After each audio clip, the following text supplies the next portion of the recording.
नमस्कार मित्रों, आप सभी का स्वागत है एक बार फिर से Shyam education world YouTube channel में। दोस्तों आज के इस वीडियो में हम लोग देखेंगे पॉलिटेक्निक इलेक्ट्रिकल इंजीनियरिंग के 6 सेमेस्टर यानी कि फाइनल ईयर में एक सब्जेक्ट है ईडीडी सेकंड, जिसका फुल फॉर्म होता है electrical design drawing and estimating second. लेकिन दोस्तों मैंने पिछले वीडियो में इसका कुछ मोस्ट इंपॉर्टेंट क्वेश्चन को देख चुके हैं, जिसमें आपका कुछ क्वेश्चन रह गया है। उस क्वेश्चन को इस वीडियो में कवर करेंगे। ईडीडी सेकंड यानी कि electrical design drawing and estimating second का कुछ क्वेश्चन रह गया है, जिसको हम लोग इस वीडियो में कवर करेंगे, जो आपके बीटी यूपी बोर्ड एग्जाम के लिए काफी ज्यादा इंपॉर्टेंट होगा। तो चलिए दोस्तों देखते हैं उस क्वेश्चन को, जिसमें क्वेश्चन नंबर 1 है हमारा, 3 फेज इंडक्शन मोटरों की स्टार्टिंग की विधियों का वर्णन कीजिए। दोस्तों 3 फेज इंडक्शन मोटरों द्वारा सुरक्षित स्टार्ट करने की विधियां 2 प्रकार की होती हैं, जिसमें पहला है डायरेक्ट ऑनलाइन स्टार्टिंग विधि, दूसरा है न्यूनिट करंट स्टार्टिंग विधि। इसको 2 भागों में डिवाइड किया गया है, जिसमें पहला है न्यूनिट वोल्टेज स्टार्टिंग और दूसरा है वर्धित इंपीडेंस स्टार्टिंग। तो सबसे पहले हम देखेंगे डायरेक्ट ऑनलाइन विधि क्या होता है। दोस्तों इसमें आपको क्या लिखना है, इसमें आपको लिखना है 3 फेज इंडक्शन मोटर पर उसकी रेटेड वोल्टेज प्रयुक्त कर मोटर को स्टार्ट किया जाता है, परंतु यह विधि सिर्फ 5 हॉर्स पावर से कम पावर की मीटरों में प्रयोग की जा सकती है, क्योंकि यह मोटरें छोटी होने के कारण जल्दी ही सामान्य स्पीड प्राप्त कर लेती हैं। और दूसरा है न्यूनिट करंट स्टार्टिंग। इसमें आपको क्या लिखना है, इसमें आपको लिखना है 3 फेज इंडक्शन मोटर में स्टार्टिंग की इस विधि में स्टार्टर द्वारा स्टार्टिंग करंट के मान को कम किया जाता है।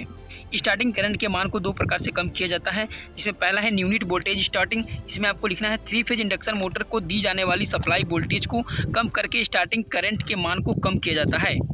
और दूसरा है वर्धित इंपीडेंस स्टार्टिंग। इसमें आपको लिखना है इस विधि में 3 फेज इंडक्शन मोटर की इंपीडेंस को स्टार्टिंग में बढ़ाकर स्टार्टिंग करंट के मान को कम किया जा सकता है। दोस्तों 3 फेज इंडक्शन मोटर की स्टार्टिंग में प्रयोग किए जाने वाले स्टार्टर के प्रकार निम्नलिखित हैं, जिसमें पहला है DOL स्टार्टर, दूसरा है ऑटो ट्रांसफार्मर स्टार्टर और तीसरा है स्टार डेल्टा स्टार्टर, चौथा है स्टेटर रेजिस्टेंस स्टार्टर और पांचवा है रोटर रेजिस्टेंस स्टार्टर या स्लिप रिंग इंडक्शन मीटर। तो आप इतने प्रकार से 3 फेज इंडक्शन मोटर को स्टार्ट कर सकते हैं। नेक्स्ट क्वेश्चन जो हमारा है, अर्थिंग के उद्देश्य का संक्षिप्त वर्णन कीजिए। दोस्तों इसमें आपको क्या करना है, इसमें आपको सबसे पहले हेडिंग डालना है अर्थिंग, उसके बाद आपको उसमें लिखना है अर्थिंग का मुख्य उद्देश्य परिसर पर कार्य करने वाले को करंट के खतरों से सुरक्षा प्रदान करना होता है। यदि इलेक्ट्रिकल इंस्ट्रूमेंट में आर्गन न हो, किसी प्रकार उसका इंसुलेटिंग भाग करंट के संपर्क में आ जाए तो वह चार्ज हो जाता है। यदि इस चार्ज इंस्ट्रूमेंट को कोई व्यक्ति छुए तो इंस्ट्रूमेंट पर स्थित ये चार्ज व्यक्ति के शरीर से ग्राउंड में डिस्चार्ज होते हैं, जिससे उस व्यक्ति को इलेक्ट्रिसिटी का झटका लग सकता है। यदि यही इंस्ट्रूमेंट नगण्य रेजिस्टेंस वाले कंडक्टर द्वारा अर्थड होता है तो व्यक्ति के शरीर की अपेक्षा अर्थ वायर का रेजिस्टेंस नगण्य होने के कारण इंस्ट्रूमेंट पर संपूर्ण इलेक्ट्रिकल चार्ज अर्थ वायर द्वारा अर्थ में चला जाता है और व्यक्ति करंट के झटके से बच जाता। नेक्स्ट क्वेश्चन जो हमारा है, विभिन्न प्रकार के क्लैंपों को नामांकित कीजिए। वो कितने प्रकार के क्लैंप होते हैं और कैसे कैसे उनका उपयोग किया जाता है। तो दोस्तों मैं इसका सिर्फ और सिर्फ प्रकार बताया हूँ, टाइप्स ऑफ क्लैंप। क्लैंप कितने प्रकार के होते हैं, अगर क्लैंप के बारे में पूछेगा तो आप सिर्फ इसके प्रकार बता देंगे तो भी आप काफ़ी बेहतर नंबर गेन कर पाएंगे अपने सेमेस्टर एग्जामिनेशन में। तो दोस्तों टाइप्स ऑफ क्लैंप यानी क्लैंप के प्रकार ये निम्नलिखित प्रकार के होते हैं, जिसमें पहला है साइकिल डी क्लैंप, दूसरा है साइकिल आई क्लैंप और तीसरा है फू तार क्लैंप, चौथा है टेक टार क्लैंप और पाँचवा है अनुप्रस्थ बाहु क्लैंप, छठवां है खतरा पट क्लैंप। तो इतने प्रकार के क्लैंप आपके होते हैं, आपको सिर्फ और सिर्फ इसके प्रकार बता देने हैं कि क्लैंप कितने प्रकार के होते हैं। नेक्स्ट क्वेश्चन जो हमारा है, लाइन में लाइन प्रतिकारक क्यों लगाया जाता है, अच्छे लाइन प्रतिकारक की गुणों का उल्लेख कीजिए। तो दोस्तों सबसे पहले आपको इसमें हेडिंग डालना है संचारण में वितरण लाइनों के लाइन चालक। उसके बाद आपको उसमें लिखना है जब आवश्यक ऊंचाई पर लाइन आधारों पर स्थित किए जाते हैं तो उन्हें भू विभव पर स्थित लाइन आधारों से विद्युतीय पृथक रखने की आवश्यकता होती है। वे विद्युत रोधक स्थित संरचनाओं जो लाइनों चालकों को लाइनों आधारों से विद्युत रोधित करने के लिए लाइनों आधारों पर स्थापित की जाती है, लाइन प्रतिकारक कहलाती है।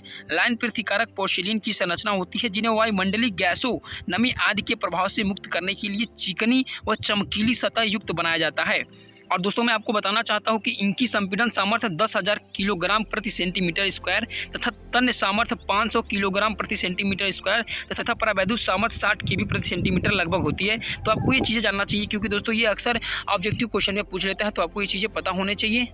उसके बाद दोस्तों हम इसके लाइन प्रतिकारक के गुण देखेंगे। तो दोस्तों इसमें आपको लाइन प्रतिकारकों के निम्न गुण होने चाहिए, जिसमें पहला है इन्हें यांत्रिक तथा दृढ़ होना चाहिए, दूसरा है इन्हें उच्च परावैद्युत सामर्थ्य वाला होना चाहिए, तीसरा है इन्हें आंतरिक अशुद्धियों से मुक्त होना चाहिए और चौथा है इन्हें स्तग्र नहीं होना चाहिए, पाँचवा है इन्हें उच्च तापांतर से प्रभावित होने वाला नहीं होना चाहिए और छठवां है इन्हें वायुमंडलीय गैसों व नमी आदि से बचना चाहिए, सातवां है इन्हें सस्ता व सुलभ होना चाहिए और आठवां है इन्हें चिकनी व चमकीली सतह वाला तथा दरारों व ब्लू छिद्रों से मुक्त होना चाहिए। तो आप गुड में इतना भी अगर लिख देते हैं तो काफ़ी बेहतर नंबर गेन कर पाएंगे अपने सेमेस्टर एग्जामिनेशन में। नेक्स्ट क्वेश्चन जो हमारा है वो है लाइन चालकों की लाइन में क्या उपयोगिता है, लाइन चालक के मुख्य गुणों का उल्लेख कीजिए। तो दोस्तों सबसे पहले आपको हेडिंग डालना है लाइन चालक, उसके बाद आपको उसमें लिखना है विद्युत लाइन का वह अंग जो विद्युत शक्ति को एक स्थान से दूसरे स्थान तक वहन करता है लाइन चालक कहलाता है।